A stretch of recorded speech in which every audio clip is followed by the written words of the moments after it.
Catalunya té més estrelles Michelin per habitant que França. I cada any, les cadenes de menjar ràpid guanyen més terreny als barris.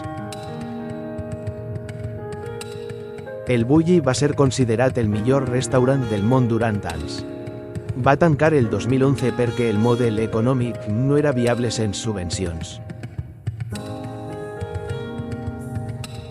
No és simplement un problema de gust, és de preus, de cultura gastronòmica transmesa i del canvi demogràfic accelerat. El sushi de qualitat dubtosa no guanya perquè sigui millor que el pa amb tomàquet.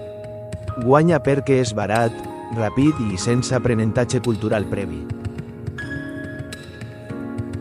Una cultura gastronòmica que no es transmet activament es perd, igual que una llengua, igual que qualsevol tradició viva.